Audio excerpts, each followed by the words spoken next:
Okay, so to start with, hey guys, if you're not going to be a part of it, please don't be really loud. Just talk quietly. But so what you're going to do is you have really nice big hands. See if you can feel that sphenoid. If you don't have the big hands, it's fine. You can just place it right on the frontal bone. You can still feel the movement through the frontal bone. So to start off with, now that you've decompressed and opened up everything in the cranial base, I'm going to come to the nasal bones right here, and you'll be super, super light. And all you're going to do is gently draw them up at a slight angle.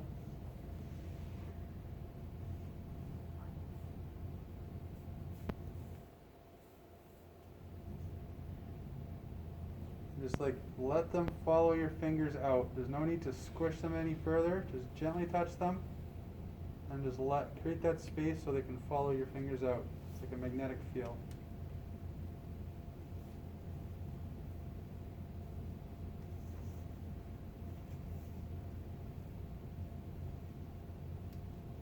So it's decompressing the ninian between the frontal bone and the nasal bones. From there, just for time, I'm going to keep moving through this.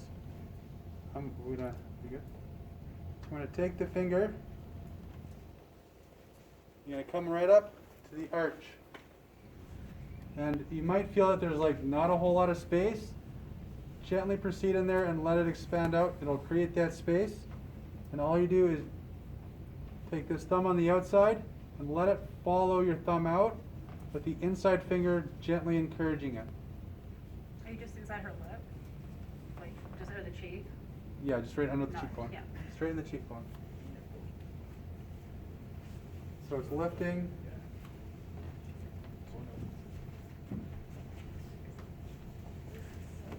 I feel it's kind of squirm, kind of wiggle around. You're going to feel that release happen. Creating that space, because if they're impacted, you can affect the movement of the bones. So you want to get the nasal first, then those zygomatic arches. Your index right now, where's the... Right on the inside of the arch of the zygomatic, Okay. right under the cheekbone. So both fingers are clamped on that? Not clamped, but gently holding it, yeah. Nice. Yeah. You can technically force it if you want to, but it's never advisable because their body will have that reflex. Right. Always give them a chance to, pull your finger out of their mouth every now and then so they can feel like they can recover a little bit. Did you feel how the other side kind of opened up? And it was like stuck like this at first, and then it had more space? You can just relax your jaw if you want.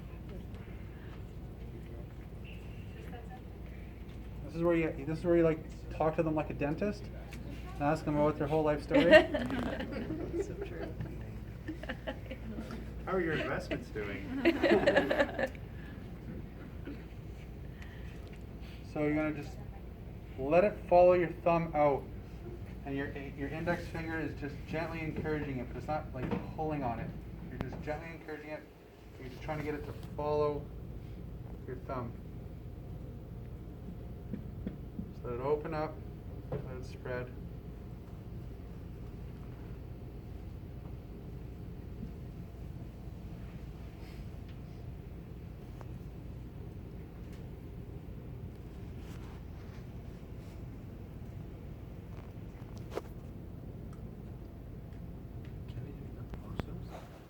I heard something. As you're swallowing. Just as you did that, it was actually releasing. So sometimes when they swallow, do different things, they'll actually feel a release at the same time. So that was the nasal bones and the zygomatic. So now we're going to go into the maxilla. I'm comfortable with my right hand because I'm right-handed, but you can do whatever hand you want. So it's always nice to come and touch the side of their cheek, and they'll open, and you just kind of scoop in. And this is where you're going to feel the sphenoid bone. You really want to tap in. So it's going to flexion, so my fingers are spreading.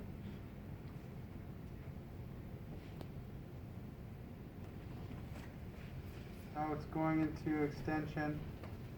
I feel that neutral.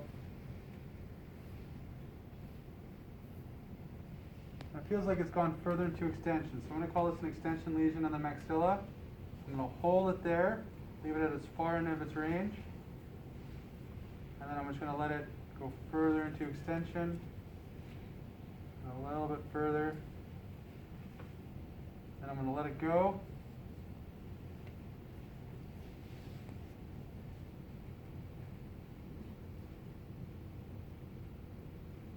And now it's starting to spread again. Reflection.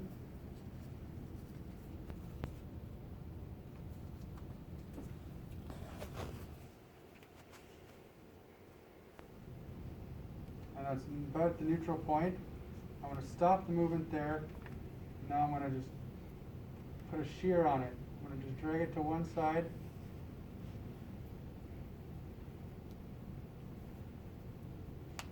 I'm going to just draw it to the other to see which kind of way has more give.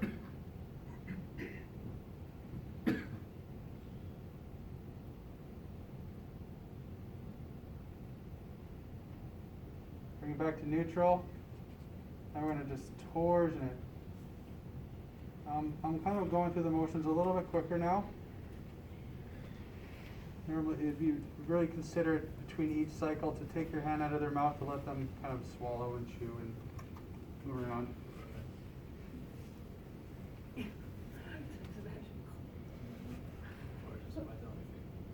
Oh yeah, that's the indicator to get out, yeah. If they do bite on your finger for whatever reason, and because they don't like you, then you can also apply pressure to the masters and get them to open up really quick. There's a big wall. Can you feel that movement?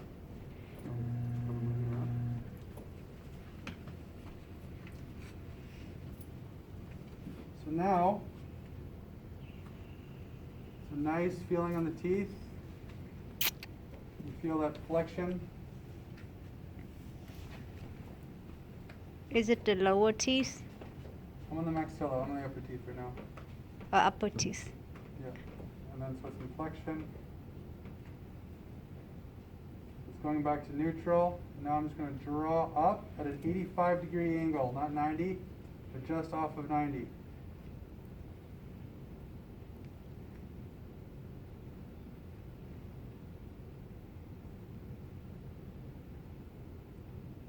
This one is just that encouragement, just like the parietals, just like the occipital mastoid release.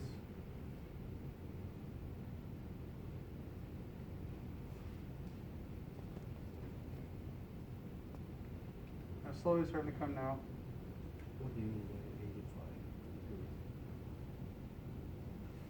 So if you were to draw a line straight from up down to down towards her, maxilla, that's a 90-degree angle to her body.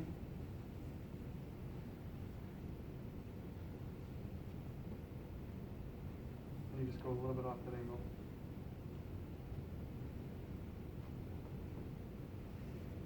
Almost there.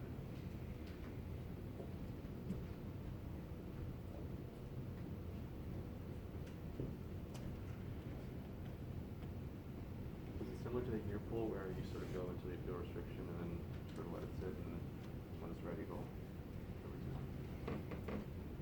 That's right. I pulled directly. Which one's square? You feel that opening? And then when they're ready, let's go back on and we're going to go right to the ethmoid bone. We're going to touch the top of the mouth.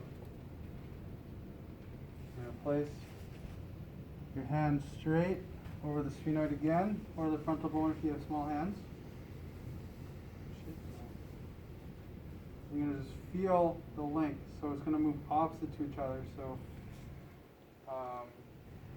you're going to feel extension, you're going to feel the flexion. That's how the ethmoid's going to move with relation to the maxilla, right?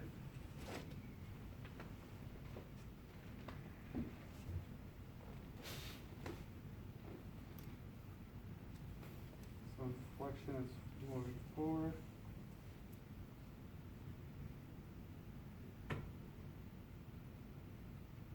So you have a flexion moving onto your ethmoid. It's not going into extension very well. So then I'm going to just stop the movement of the ethmoid in a state of flexion. I'm going to hold it there.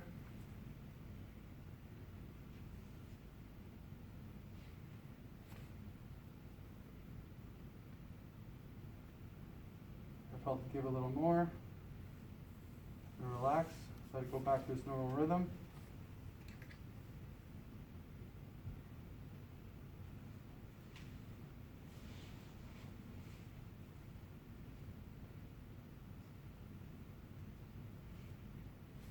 And then I'm going to change my intention from the ethmoid to the vomer. Keep my fingers in the same spot. Now I'm going to just shear a little bit to the side. Shear to the other side just a little bit. I'm going to put it to torsion. Feel which way it kind of energetically goes. You'll feel it. It'll feel like when you have that connection, your finger almost feel like it's sucked up onto it like a magnet. It's really interesting. And so it seems pretty balanced that way. So the vomer seems pretty good. And now, give a little bit of a break. Go back into the palatines. If you reach, you're going to feel that hard palate. You're going to just go just beyond it to where it feels soft. Now, it's already been mostly compressed, a lot of these palatine bones. There's no need to be cranking on them. You're going to go and just feel the palatines. And there's one way of doing it is you can actually gently compress them a little bit, spread them, bring them back in, and let them follow your fingers out. Another way you can do it is just bring them right to the palatines and just let them follow your fingers out. You don't have to go through the whole motion unless there's a specific trauma to the area. There's no need to actually go around and just compress them when you just accidentally just don't know what you're doing. You just jam them up there by accident, right?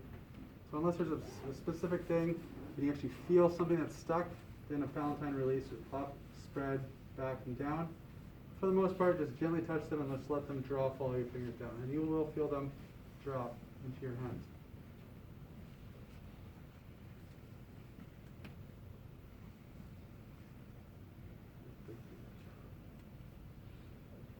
It's just behind the palate. So you feel them just suck onto your fingers, like almost like it's drawn right up. It's a really strange feeling. And you just let them follow your fingers out.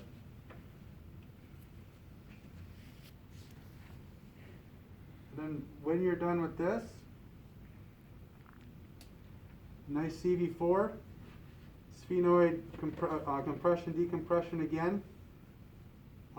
So sphenoid compression, decompression right after this, and then a nice CV4, then you're done. All right? Any questions? That was a lot of information. I should have gone over the span of 5 days and 15 minutes. So.